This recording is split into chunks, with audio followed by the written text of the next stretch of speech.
you're looking to be successful or stand out in the salon space, it ain't gonna take much. Welcome to Brand Talk with Rachel and Drew. I'm Drew. I'm Rachel. Welcome to the show. We got a quick one for you today. It's real quick. We got a choir recital to get to. And yeah, it's been a long day. We've had a really exciting day. We've had an educator in town from Nashville, Tennessee, and we have been helping her all day long, help produce, articulate, do her course, get her community stuff built out. It's been a fun day. Big day. These shoots are big days. There's a lot going on. Yeah. There's a lot of cables. Yeah. There's a lot of that happening. Yeah, I'd love to find a cable hider that will fit all these cables. Just gaff tape and just tape it down. Yeah.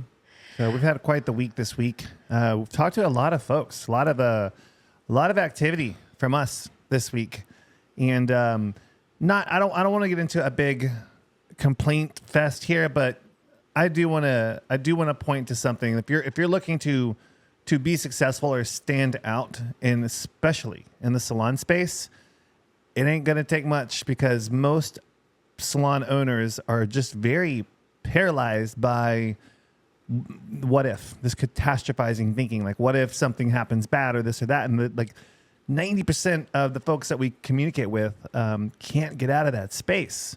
Yeah. And it's frustrating, but we know they can be successful, but a lot of times we used to try to convince people that they could be successful, and we don't do that anymore. It's kind of like, hey, here's what we're doing. Here's the path. Here's what we've been able to collect over working with hundreds of salons through the country. It's not just our opinion, but it's still just that you can give someone the keys to the kingdom, but it doesn't mean they're going to open the door Or even pick them up, honestly. Yeah. So yeah, it's I was telling one of our clients, who's amazing, an amazing business owner, and she had a walkout, and that's a hard thing to digest, obviously, and it happened to us, 5 or 6 years ago. You've got a negative Nancy, and sorry if you're listening to this, your name's Nancy.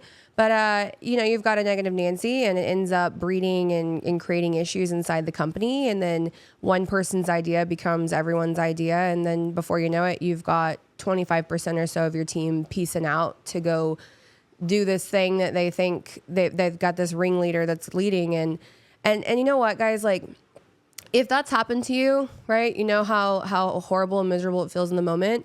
But you also know how much more freedom there is on the other side when that dumb shit isn't happening inside your walls anymore.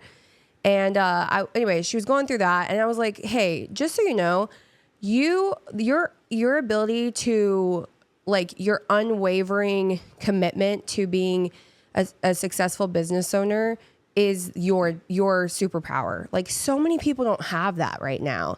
And so many people are just being the hobby hairstylist who happens to own, or not own, but have a lease. And, they're just absolutely just so consumed with what other people think about them online, and absolutely so not at all consumed about what their business is actually doing on the inside.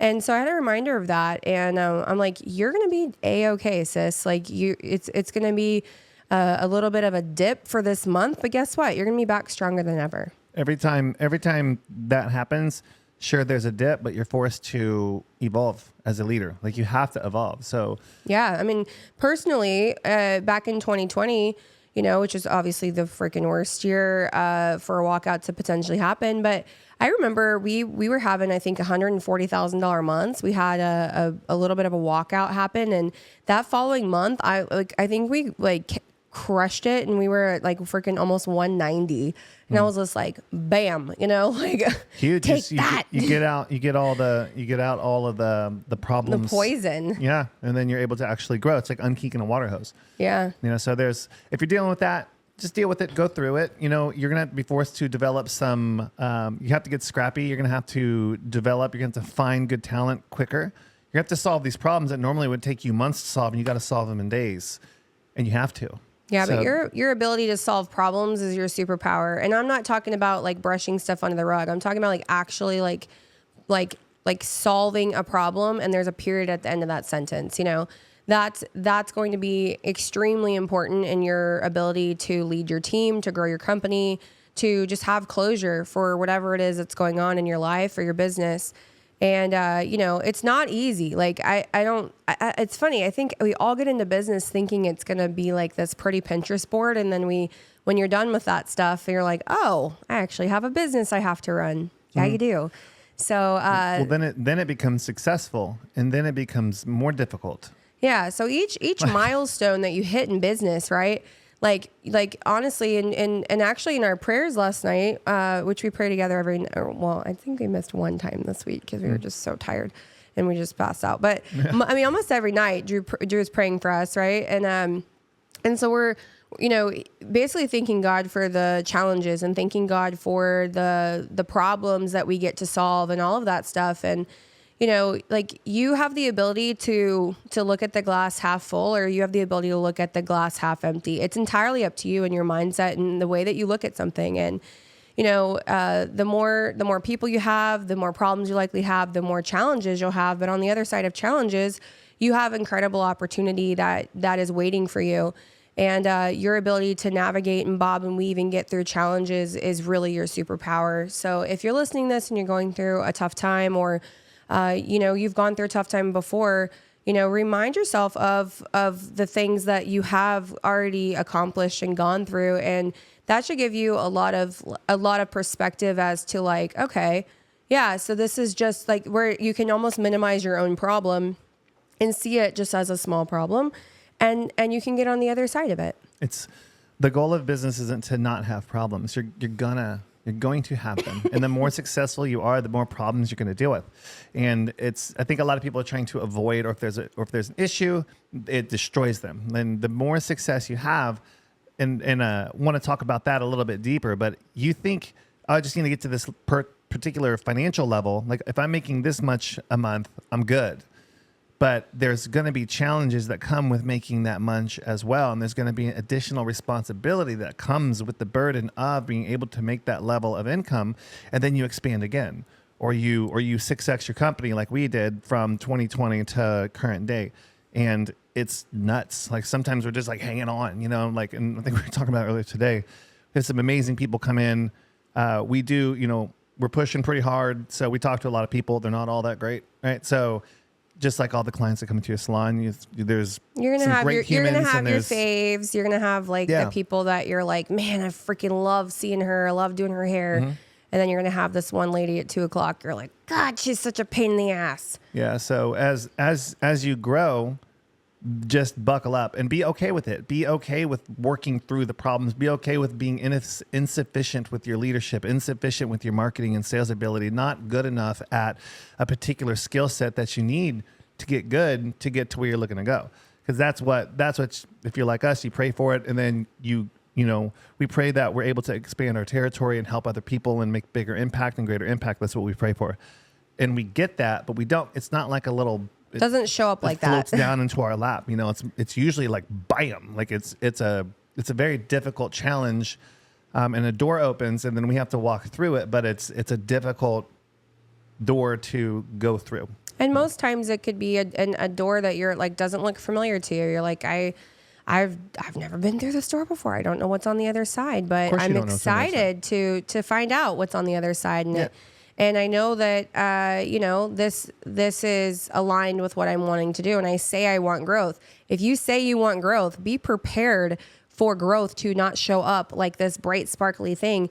It's messy. Like it's gonna take all of you, honestly, depending on how big your goals are and how big of a life you want to have and impact you want to be able to facilitate in your salon or your town or your community or your industry.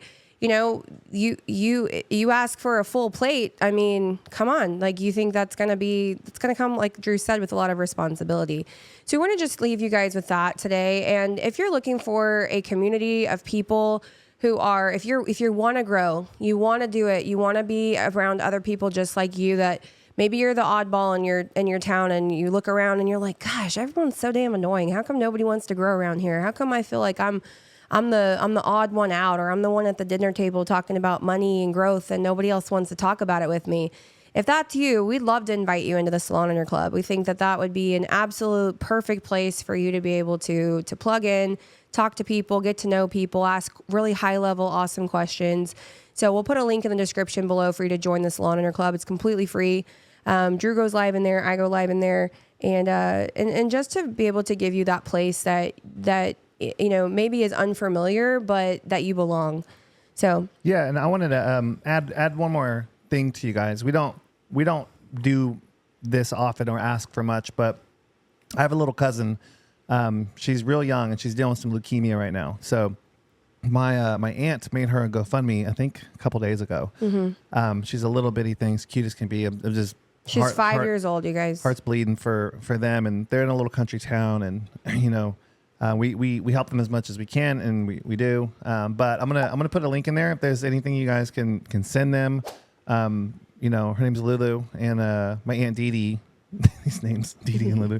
Glen Rose, Texas. Lulu, yeah, But just check it out. Anything, any $5, $10, $10, anything like that. Share it. Help this family. We're doing everything we can to help them out. So yeah, we'll drop that in the link as well. And appreciate you in advance for anything that you can contribute to them. Thanks, guys. Thanks for listening. Thanks for watching, and we'll see you on the next episode.